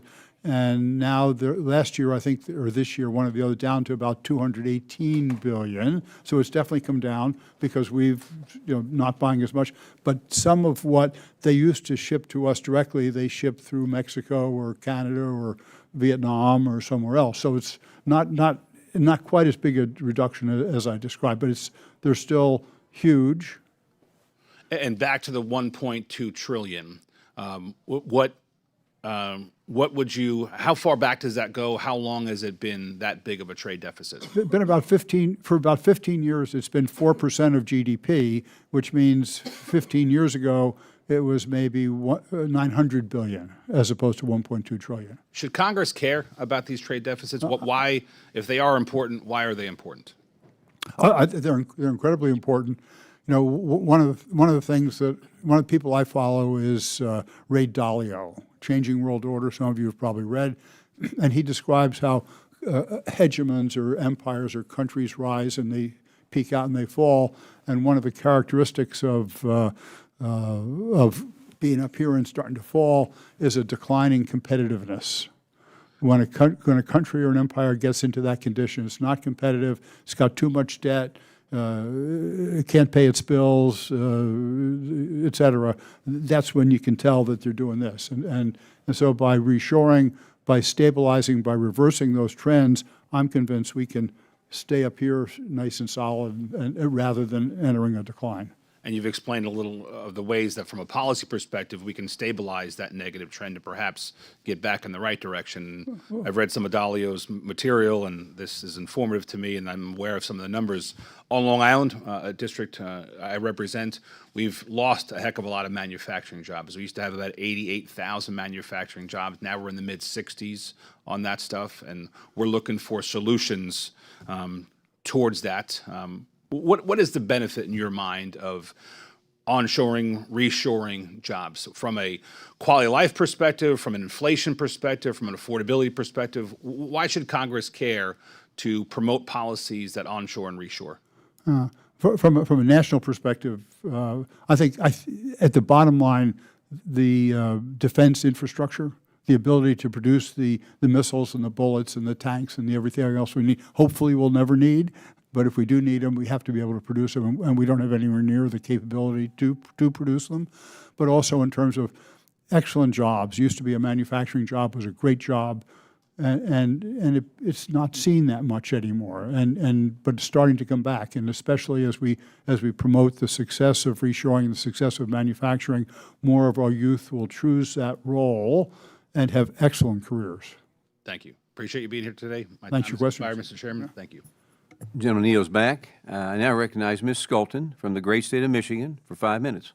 Thank you so much, Mr. Chair, and thank you so much to our witnesses today. You're getting a lot of similar questions around similar topics, but that's because these are the absolute most pressing issues to our small businesses and particularly our small manufacturers around the country. I know that's true in my home state of Michigan, where more than 600,000 manufacturing jobs are supported by over 12,000 companies. Just think about that. The conversations we're having today is absolutely critical. How to ensure small manufacturers can thrive in an increasingly globalized economy. In West Michigan, we are home to a manufacturing plant for the only domestic supplier of the specific yellow pigments used for road markings. Unfortunately, an estimated 96% of these pigments used for road markings are sourced from foreign manufacturers, including China and India, enabling our taxpayer dollars to leave the U.S. That's why I have introduced the bipartisan Paving the Way for American Industry Act, which would ensure our roads are paved using paint that's made in America. Ms. Maudlin, my first question is for you. The current administration's chaotic tariff policies, my colleague and I, Mr. McGarvey, we talk all the time about how it is not inherently good. Tariffs are not inherently good or bad. They are simply a tool. The way they have been used have left many manufacturers scrambling.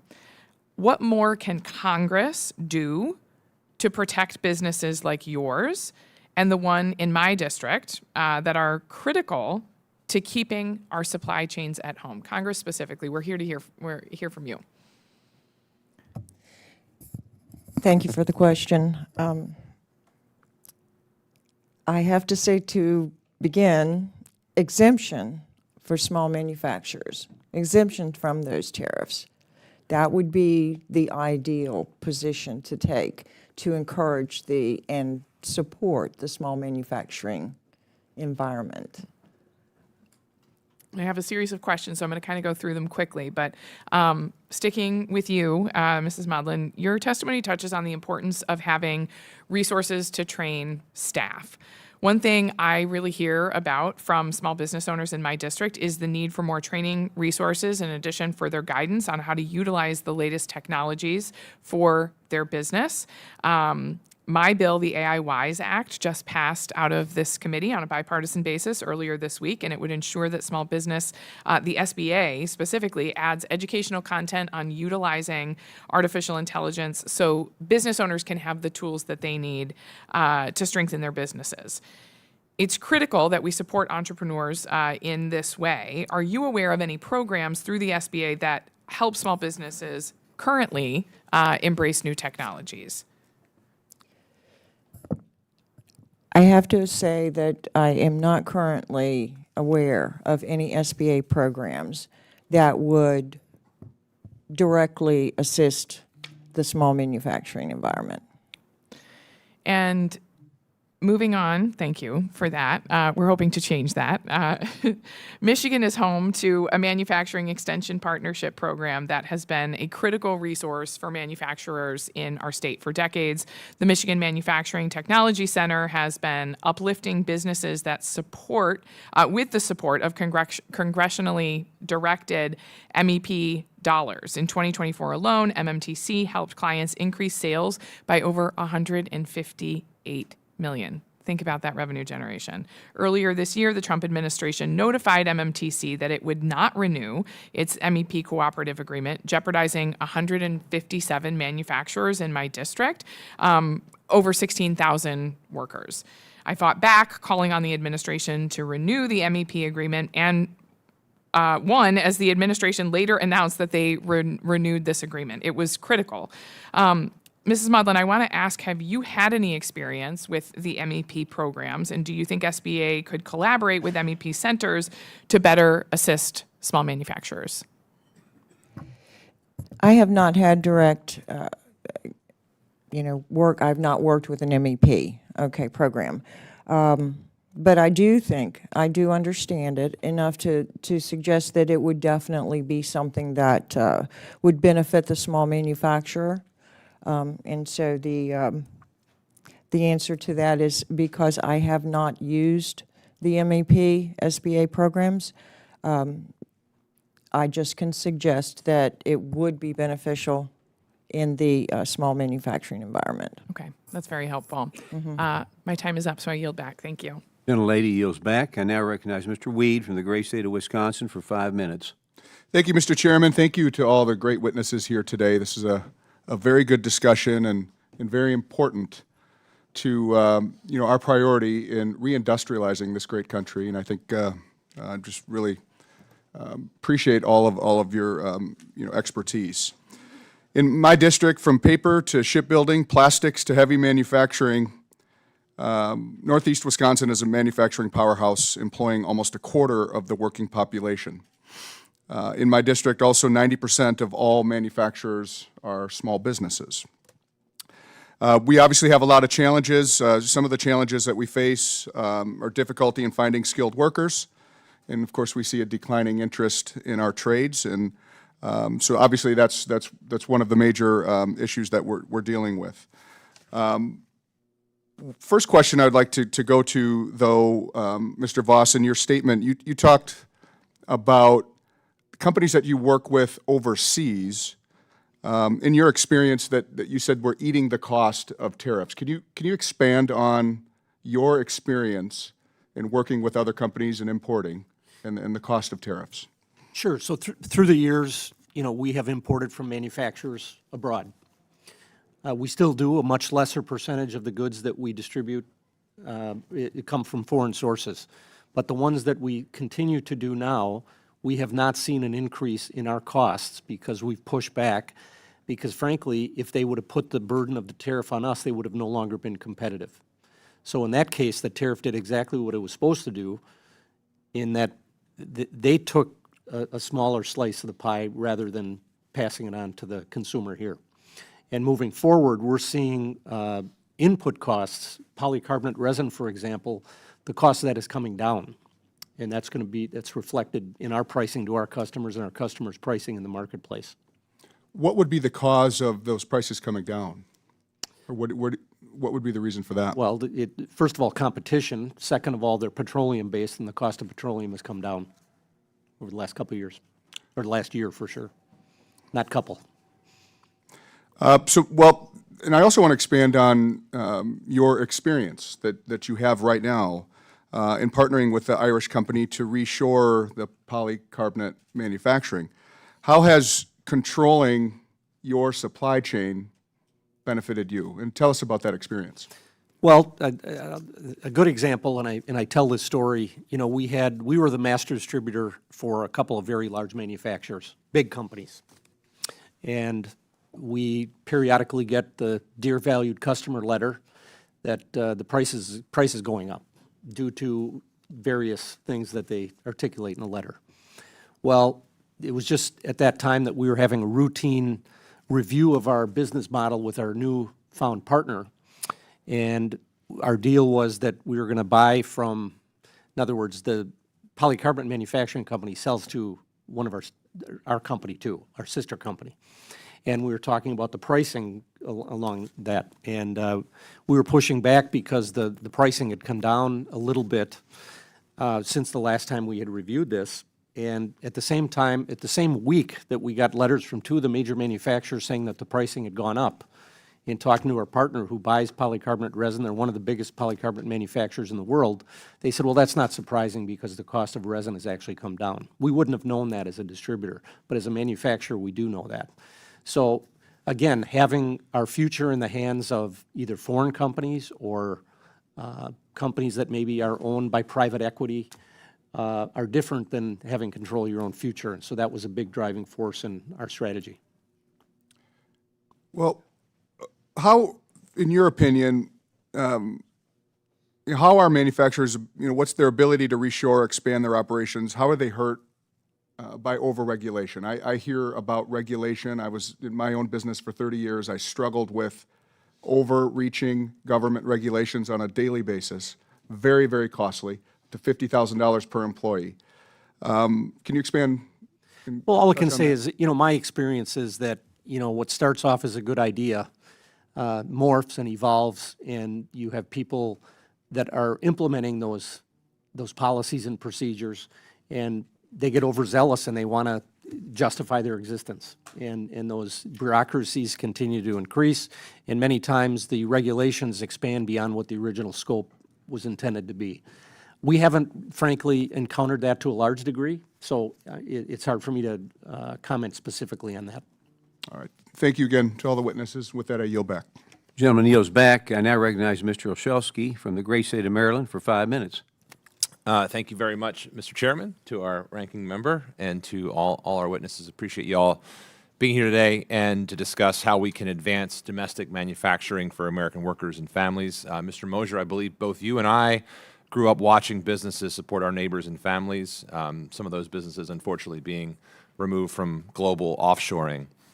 My story involves growing up in the shadow of a steel plant in eastern Baltimore County. It was a Bethlehem Steel site. It was a site that produced steel used to build ships in world wars, parts of the Empire State Building, the Golden Gate Bridge, the Chesapeake Bay Bridge. We employed roughly 31,000 steelworkers and other employees at the heyday of the plant. I also watched that plant collapse over several decades, and the fallout from people losing their health care, losing their pensions after giving a lifetime of service to that manufacturing here in America. So we do need to uplift the American manufacturing industry.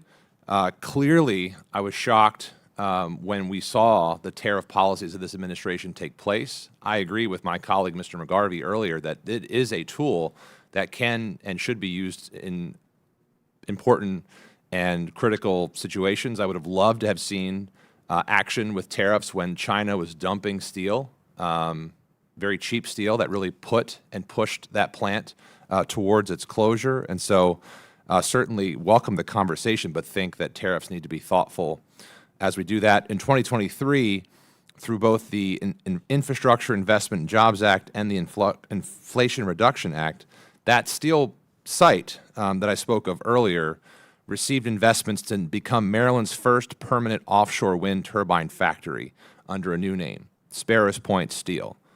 Sparrows Point Steel produces the monopile foundations and other steel components that's needed for Maryland offshore wind projects and has the capabilities to service the entire U.S. offshore wind market on the East Coast.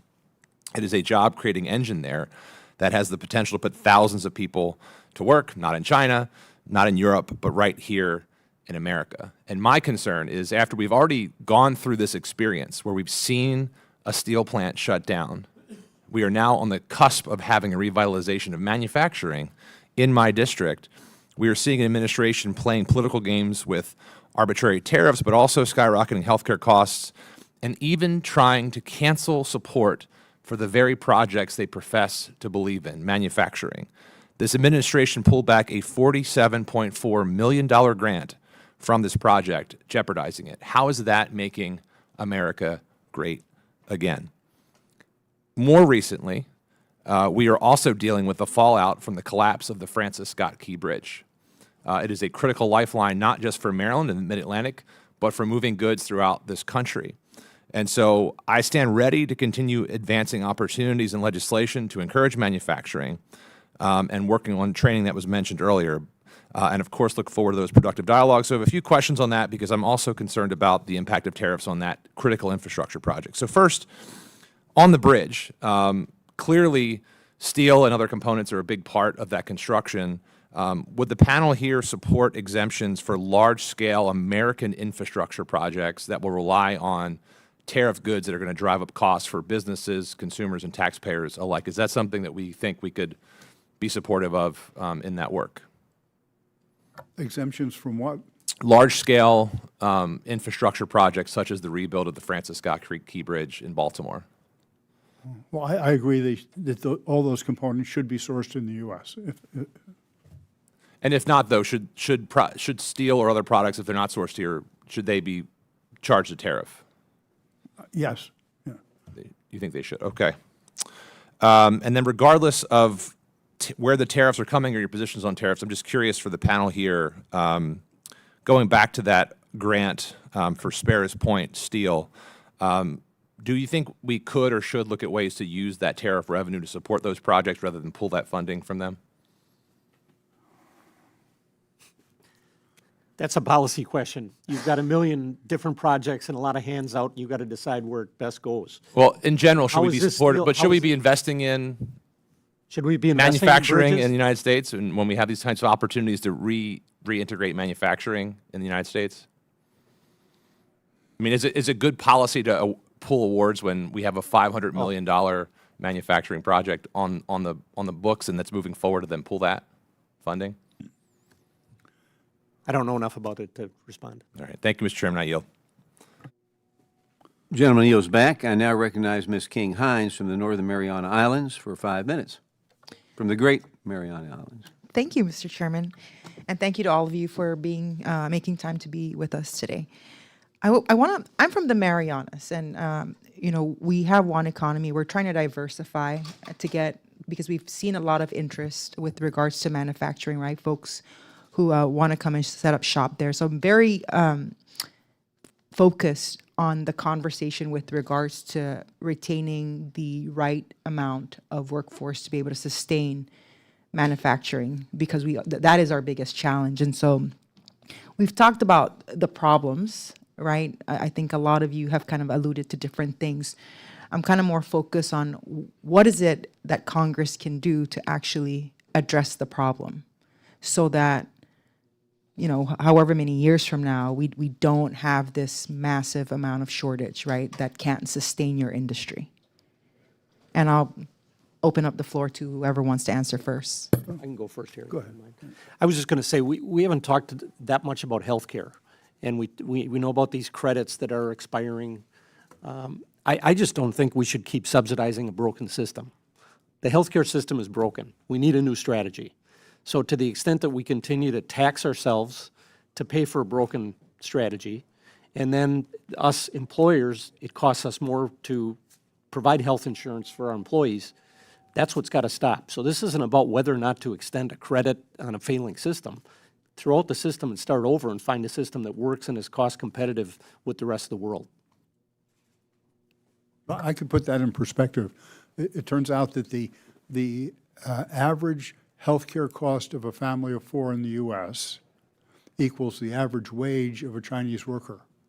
And the healthcare cost of the family in the U.S. gets built into the burden, that gets built into the cost, that gets built into the price, and therefore the healthcare cost, the higher healthcare cost in the U.S. is a major reason why our costs are too high and why we lose based on cost or price relative to countries like China. So I agree entirely that something has to be done. Can I follow up then? So are you attributing that cost to the inability to retain workforce? It makes our costs, the cost of making a product too high in the U.S. relative to other countries, and therefore U.S. companies choose to import low-priced products from offshore instead of buying higher-priced, more or less equivalent products here in the United States. So I think there's two angles here. One, from the healthcare perspective, certainly manufacturers view that as a critical tool to attract and retain talent. Across the industry, 95% of manufacturing workers are eligible for a workforce health care plan through their employer. North of 80% actually participate in one. We have certainly heard, as has been referenced from our members, that the rising costs of healthcare are a significant cost driver for manufacturers, and so it certainly would help with the workforce situation to reduce those costs. On sort of pure workforce policy, we certainly should support more training programs and apprenticeships. We've talked some today about education about what the manufacturing industry is. It's not your grandfather's manufacturing industry anymore. It's not dark, dirty, and dangerous. It's cutting edge, it's innovative, it's well paid. These are family-sustaining careers. And so if we're supporting career and technical education programs to get manufacturing workers out of the CTE programs and onto manufacturing shop floors, that's a huge step in the right direction of building the manufacturing workforce of the future, in addition to immigration policies that help us fill the jobs that we might not be able to fill with the domestic workforce. So there's a lot of pieces to that puzzle to ensure that we have the skilled workers that we need to drive manufacturing forward. Okay. I have a follow-up question for you, Mr. Crane. So, in your testimony, you describe how large companies often have the resources to maintain internal training programs that small businesses lack, and you mentioned the need for policies that would allow small businesses to close that gap. Can you just be a little bit more specific so that we get an idea of what your thoughts are on that issue? Absolutely. What we have heard from so many of our members is that they actually partner with local community colleges, CTE institutions, to set up training programs, or to even just ensure that the existing programs that that community college has are reflective of the skills that manufacturers need. And so from my perspective, continued focus on those skills specifically, and in helping prospective students or adults who want to go back to school, or even adults who are employed who want to gain those skills, that we're really focusing from a policy apparatus on manufacturing specific skills. So machinists, technicians, welders, electricians, et cetera. If you have those certifications, that's going to set you up for success in manufacturing and help the industry writ large. I'm out of time. Thank you, Mr. Chairman. Gentlelady is back. I now recognize Mr. Cisneros from the great state of California for 5 minutes. Thank you, Mr. Chairman, and thanks to our witnesses for being here today. Mrs. Maudlin, I'm going to start with you. My colleagues always like to say that whenever they ask small businesses, not one says we need more regulation. However, they ignore that small businesses share their primary concern in cost and the uncertainty from tariffs. Whenever I ask small businesses, not one says they want to pay more for supplies or increase their cost. Do you want to pay more for your supplies? Have you ever heard of any small business owner saying they want to increase their cost? Thank you for that question. No, we don't want to increase our cost, and I cannot fathom another small manufacturer wanting an increase in cost. Yeah. So can you, what impact are the tariffs having and the uncertainty? I brought up in a markup yesterday, right? All the small businesses in my district, the one thing they just say that they want is stability. But yet, when the president decides he's going to raise tariffs 10% on Canada because he didn't like a commercial we saw during the World Series, there's no stability there. What impact is the tariffs having, with you and the other small businesses that you know of? The impact of the tariff is, first, you're absolutely right. It's unpredictable what's going to happen tomorrow, okay, on the tariff side.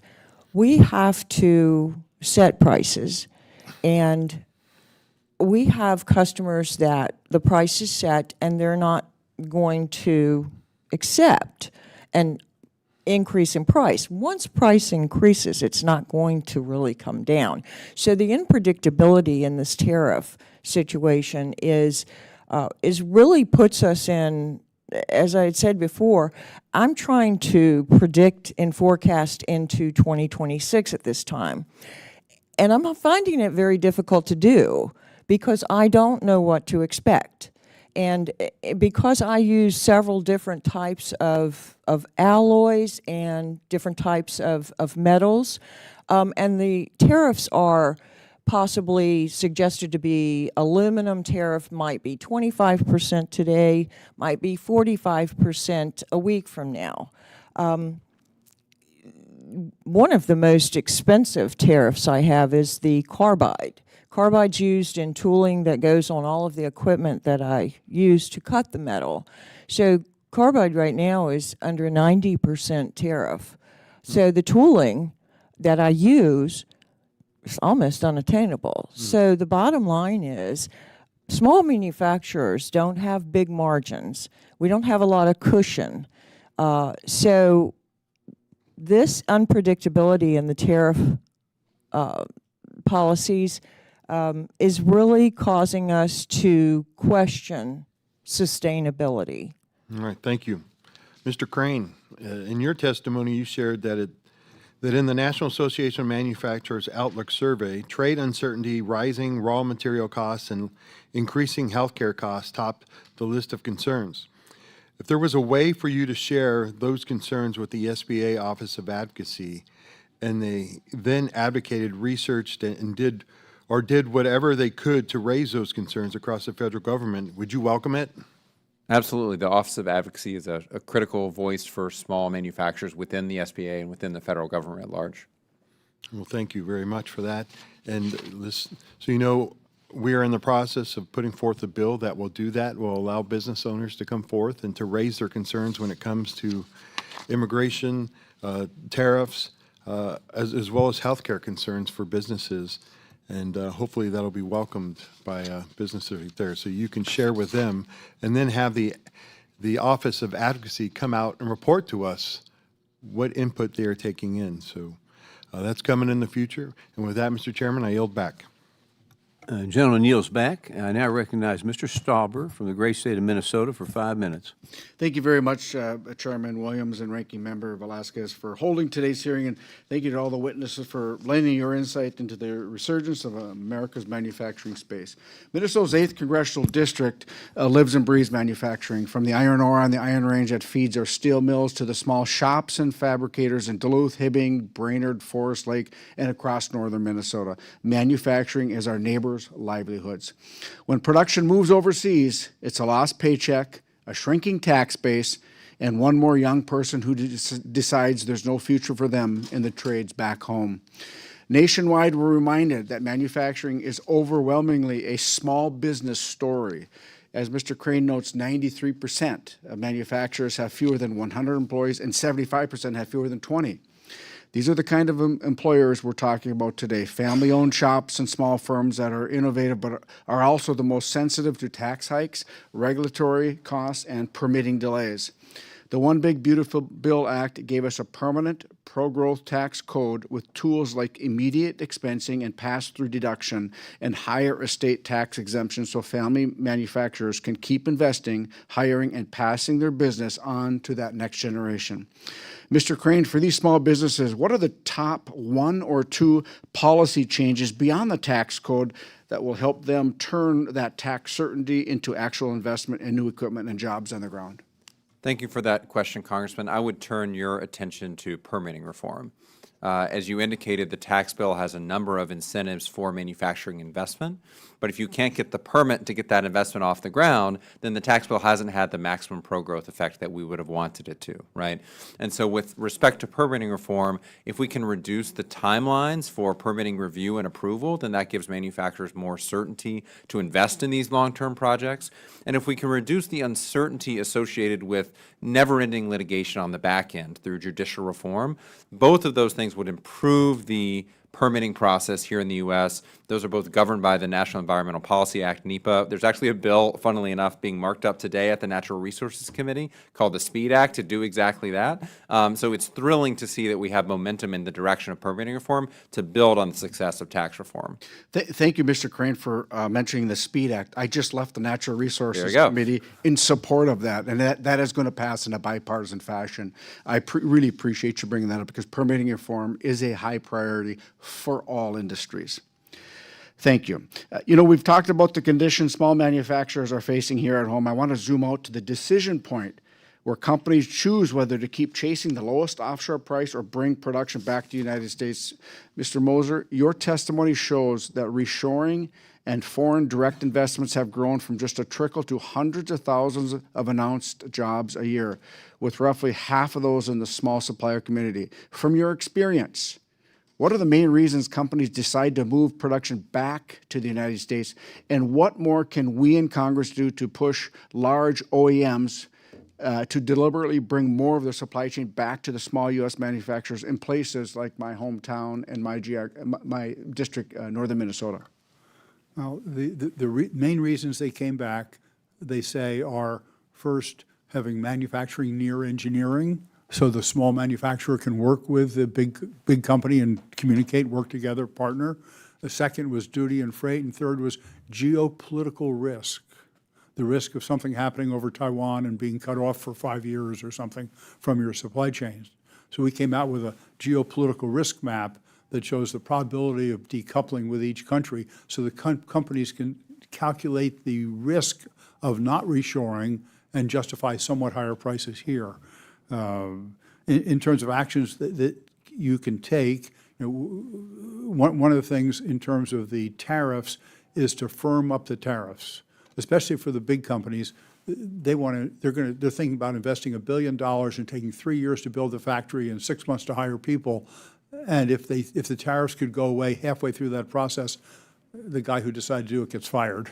Okay, so we need to firm the tariffs up, make them solid, make them such that they're going to last at least through this administration, preferably the next, so the companies will believe and they will act. Yeah. You talk about tariffs, the 232 steel tariffs that both President Trump in his first administration and then President Biden, they kept the 232 steel tariffs on because we know the Belt and Road Initiative of the Chinese Communist Party is to destroy our steel making and our mining industries here in the United States of America. We can't do that. We need certainty. We can lead the world. So with that, Mr. Chair, I yield back. Gentleman yields back. I now recognize Dr. Morrison from the great state of Minnesota also for 5 minutes. Thank you, Mr. Chair. We're having a Minnesota Minute here. Between Minnesota here. I appreciate you, Chairman Williams and Ranking Member Velasquez, and I'm very honored to occupy her seat for the moment for holding this hearing. And thanks to the witnesses for being here today to have this important conversation. I've been hearing from so many small business manufacturers, specifically in my district and across Minnesota, about how the tariffs, the Trump administration's tariff policy, are making it impossible for them to plan and to grow as they work to navigate this level of unprecedented uncertainty. And I do just want to know, Mr. Crane, you mentioned that tariffs are a tool in the president's toolbox, and this administration is doing many unprecedented things that should not be normalized, and I just want to take the moment to remind all of us that tariffs should be a tool in Congress's toolbox according to our Constitution. Mr. Crane, the National Association of Manufacturers Outlook survey found that trade uncertainty is American manufacturers' top concern for 3 quarters, essentially since the start of the year. Yet there's limited, you didn't talk so much about tariffs in your testimony, about concerns or proposed solutions around that. I just want to give you the opportunity now to speak to the National Association of Manufacturers' recommendations to address the impacts of tariffs and uncertainty on its small business members. Thank you for that question, Congressman. I'll start with the uncertainty piece, which is that manufacturers need certainty to plan for the long term. That's true with respect to tariffs. It's also true with respect to regulations. It's true with respect to tax. And so a lot of the policies that we've supported as an industry are designed to provide manufacturers, especially small manufacturers, with that certainty so they can make those long-term job-creating investment decisions. With respect to tariffs specifically, the conversation we've had today I think is really instructive with respect to how tariffs are a tool in policymakers' toolbox. The dynamic that we've heard so often from our members is that they want to invest here in America, which is a goal that we obviously share with Congress and share with the President, to grow domestic manufacturing. But if you need an input from elsewhere to do that, there can be costs associated with that under the current tariff environment. In many cases, that's specialized equipment and machinery that comes from elsewhere. In some instances, it's raw materials, it's energy resources, it's critical minerals. So what we've focused on is ensuring that manufacturers can bring those inputs and machinery here to make things in America, and in fact, tying that to your ability to make things here in America, which we think would allow the administration to maintain a strong tariff environment, but also allow manufacturers to make things here in America. Thank you for that. Today, I'm introducing the Small Business Relief Act, which would exempt small businesses from President Trump's baseline global tariffs and provide refunds to small businesses that were forced to pay them. I'm wondering if any of you have a perspective on that idea.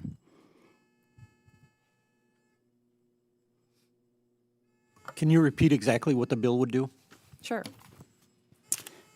It would exempt small businesses from President Trump's baseline tariffs, so Liberation Day tariffs, and then provide refunds to the small businesses that were forced to pay them. How do you define small business? By the way the SBA defines them. Which is how? Depends on the industry, but it's usually less than 500 employees.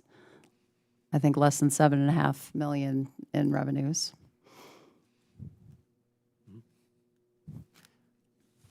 You guys have an opinion on that? Something to ponder. I'll throw in an opinion.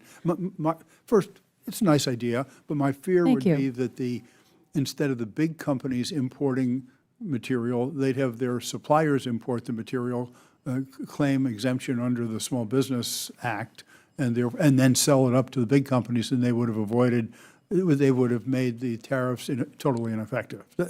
Unless you have something in it to prevent that from happening, then that would be a concern. Okay, thank you. If I could add too. Yeah. I think, with all due respect, you're exaggerating the effect on small business and the negative effect on tariff. We haven't had a negative effect, we've had a positive effect. We have customers that are able to compete more effectively, so they buy more product from us. Boy, respectfully, sir, that is not what I am hearing from small businesses in my district. Ms. Modlin, could you speak to the National Association of Manufacturers proposal, the U.S. Manufacturing Investment Program, what that would mean for small businesses like yours?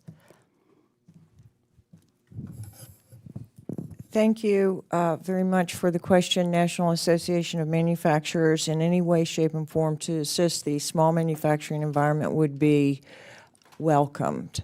So I can say that I would definitely encourage some conversation to include the small manufacturing industry. Thank you. Thank you. And I see my time has expired. I yield back. Thank you, Mr. Chair. Gentlelady yields back. I now recognize Mr. Downing from the great state of Montana for 5 minutes. Thank you, Mr. Chair. Thank you for holding this hearing, and thank you to the witnesses. I wasn't planning on talking about health insurance at all, but some of the comments by Messrs. Voss and Crane kind of just sparked some thoughts here. One of the things, Mr. Voss, that you mentioned is you didn't want businesses or taxpayers through tax credits to be paying into a broken system. And one of the things I just want to be clear on that is the tax credits that have gotten so much press the last couple of months, these enhanced premium tax credits, only affect the individual market. So that's not affecting the small groups, which is probably mostly what you're talking about in terms of the costs for an employer, for a small business. But what we have seen, we do have a broken system, and those premium tax credits are trying to mask a broken system. But what we have seen are 15 years of rising provider costs, 15 years of rising drug costs, and because of that, we've seen 15 years of adverse selection, which has concentrated the risk, which is driving those costs up. But I agree with you 100%. Small businesses and taxpayers shouldn't be bearing the brunt of those costs, so I appreciate those comments. Now, on to my prepared remarks. First of all, I'm going to start with you, Mr. Crane. In your testimony, you mentioned that 44% of U.S. manufacturers plan to increase their AI and smart factory technology investments this year. What areas of manufacturing business operations has AI technology been the most effective in streamlining? We've really seen this across the industry, and thank you for that question. I know a lot of times folks think about Silicon Valley when they think about AI, and I understand why that's the case, but it really has been transformative for the manufacturing shop floor. It's making workers more productive, it's making supply chains more efficient, it's making shop floors safer for those workers. We have really seen it across the industry. From a small business perspective, we want to make sure that small businesses aren't left behind from this transformative activity.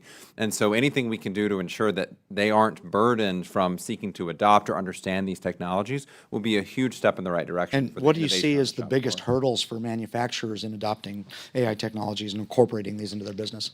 So if you look at the President's AI Action Plan, which is designed to support American AI dominance, which is obviously a goal that the NAM supports, I assume many of you do as well, he's focused, and we are as well, as preventing one-size-fits-all regulations. There are certainly risks associated with AI, but those are risk case specific risks.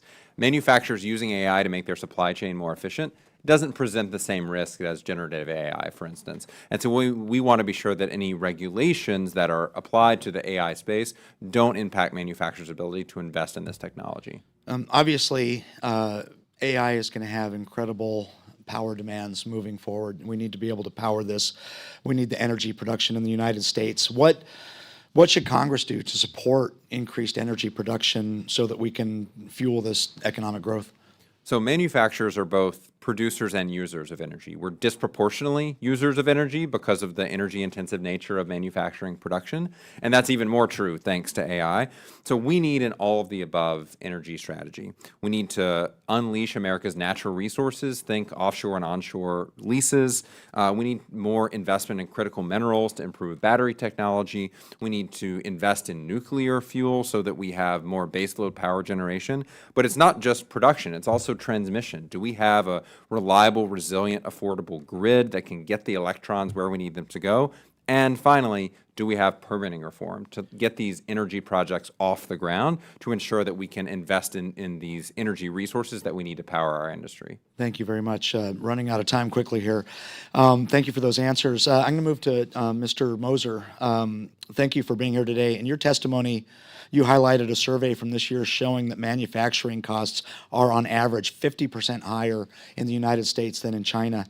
What have been the most effective policies and arguments to overcome this financial incentive to offshore and convince businesses to convince businesses to return their manufacturing operations to the U.S.? Microphone, please. What has probably been the most effective so far, I'd say that I believe the tariffs are starting. I mean, it's a difficult start, but starting to become effective.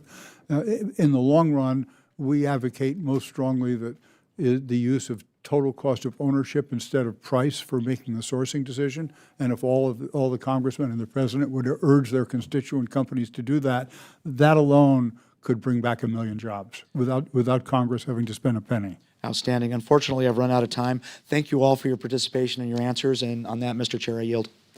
Gentleman yields back. I now recognize Mr. Petronas from the great state of Florida for 5 minutes. Thank you, Mr. Chairman. This has been great. I've just really enjoyed all the commentary, the questions, and especially y'all's participation. I was back in the Florida legislature years ago, and at that time, Governor Rick Scott was just adamant about trying to find advantages for manufacturers in the state. So we were successful in passing a sales tax exemption on manufacturing equipment and just trying to compete with the Joneses of what other states are doing. But I've never kind of thought about here, you know, are there advantages? I'm all about, look, I'm in the restaurant business for 30 years, and I'm all about, you know, not trying to reinvent the wheel, especially if I can steal somebody else's wheel and make a you know, a version of it that works for me. Are we doing the same thing for y'all? Are we taking advantage of other ideas? Or, I mean, look, an idea that you may have in one of your state markets that you're in, there's no reason why that can't be federal policy either. I mean, I'd just love anybody to chime in with whatever. I mean, I really, Mr. Voss, wrote it all down. You blasting the healthcare system is something I totally take to heart as a family and a small business. That's something we feel every single day. How am I going to be competitive in the most competitive business when you can go anywhere to serve dinner for your family? So, but any comments y'all have regarding solutions that we should be stealing from somewhere else, I'm good with that. Anybody? Yes, sir. Are you asking what Florida can do or what the U.S. can do? U.S. can. Both. U.S. Yes, sir. I come back finally to skilled workforce. Engineers, for example, college loans should be preferentially awarded to people, Americans that want to study engineering, physics, et cetera, and then those who don't get loans should be excellent candidates to become tool makers, welders, precision machinists, who will have fewer defaulted loans, and we'll have more people doing the work that needs to get done. So let me dovetail off that. Again, I don't know if the chairman sees it in his garage, but do we have the right temperament in the workforce in order to try to, I mean, I know we can continue to throw money to education, but are we sending the right type of people into the workforce that want to work in these type of positions? Are there other solutions that we're not thinking about? I think as the youth and their parents see manufacturing coming back, and that once again it's a wonderful career, a great way to get ahead. I was at a meeting 2 days ago, and the average service engineer for the machine tool companies is making somewhere between $100,000 and $150,000 a year. That's great. which is higher than the average for PhDs. But the kids don't know that because the guidance counselors don't tell them. So my first, own story, my first degree was a culinary arts degree. It was a 2-year certificate program. And after I got finished with it, I thought, wow, I can do more of myself than just, you know, cook. But I got that immediate gratification. I just did something with my hands. So I didn't have to look at a paper and see an A. I saw somebody enjoying what I just created. So I'm motivated to get to your point you just said, to want to go ahead and get a bachelor's degree. And I get these roadblocks by academics because now none of the classes I took at the same institution would qualify towards a bachelor's degree because they were considered too specialized. So it was crazy. And I went as far as to the university president. I said to the college president, I said, why is this the case? And he says, Jimmy, there's just a part of our society where we got to keep the plumbers out of the classrooms. And it broke my heart, but it gave me, you know, a reason why, you know, I've got to fight to make sure that, again, the tech schools get somewhat of equal footing with the glamour of the academic institution. I've got an actual story about that. I met a VP from Wisconsin, I think Prattville, one of their colleges. No, actually, he was from Milwaukee Area Technical College, a big community college. You listening? Milwaukee Area Technical College, and he was bragging about the fact that that institution was the second largest graduate school in Wisconsin, because only Madison got more people who already had bachelor's degrees, because the bachelor's degrees who couldn't find a job to pay off their debt came and learned to become a plumber or a toolmaker or a welder, so they could make a good income and have a good career. Well, I'm with you. Look, I'm a big believer in the 2-year degree program. I'm here because of it. But it was a stepping stone to help me just come to some maturity and understand the importance of workplace, efforts. Anyway, thank y'all for showing up. Thanks, Mr. Chairman. Gentleman yields back. Now recognize Mr. Bresnahan from the great state of Pennsylvania for 5 minutes. Thank you, Mr. Chairman, and to the ranking member, and thank you all for taking time out of your day to come spend some time with us up here on Capitol Hill, and to all the witnesses for appearing before the committee today. The need to expand domestic manufacturing in this country is more important than ever, and we must be clear-eyed about the challenges that come with it. Years of offshoring have weakened our economy and left us vulnerable on overly reliant to foreign entities. In just a few months of working to bring manufacturing back home, we've already made tremendous strides to rebuild our domestic base, especially in northeastern Pennsylvania. NEPA businesses that make products on American soil strengthen our economy, maintain a strong local workforce, and protect our national interest from foreign dependence. From Sugar Notch's own American paper bag company providing shopping bags and the Amazon shipping bags for families across the country, to Gentex producing military-grade fighter pilot helmets for our troops.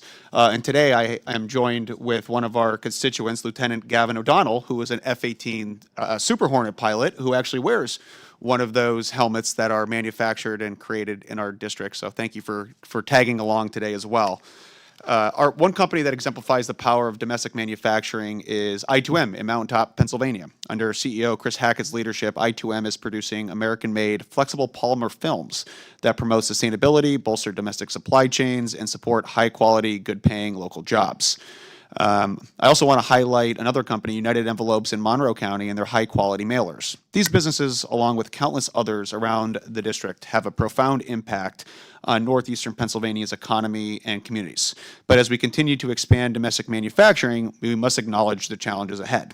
Domestic manufacturing is great, but it means nothing if there is no power to keep the building running or workers to fill it. And Mr. Crane, I know you had made some comments about generating power, transmitting power, and ultimately distributing power.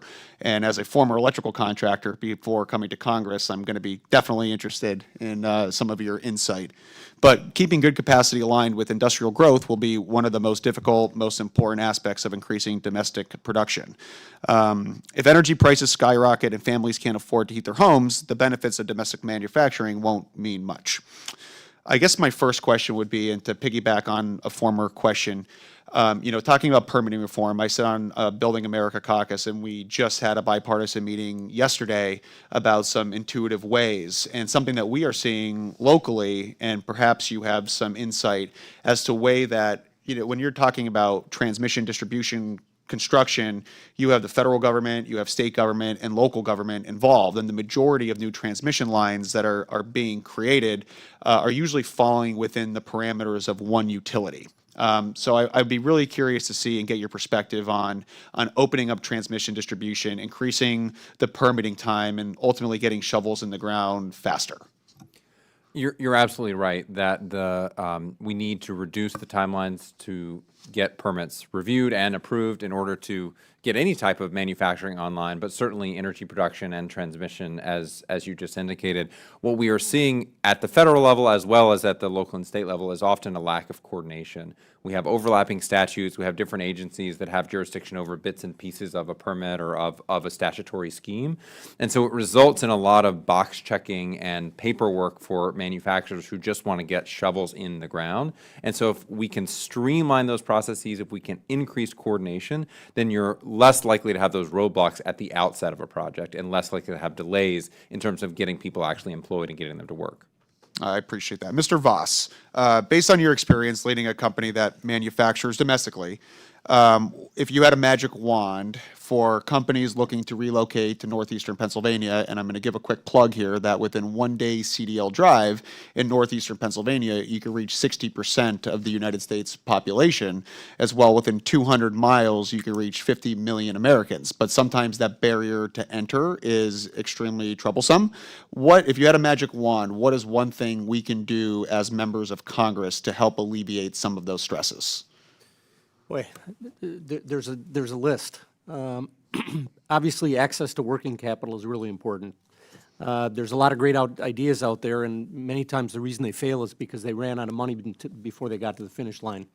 So, I mean, that would be one big thing. Obviously, the business has to have a value proposition that translates into value in the marketplace. That's also important. And then fight for an even playing field, and that's all we can ask for. You know, there's some comments today like the sky is falling because of this tariff strategy, and I'm here to say it's exactly the opposite. And in the business world, it's filled with unpredictability. We have to adjust, and we can't be victimized by whatever policies or things we can control and what we can't control. We got to develop a plan and work our way around it. And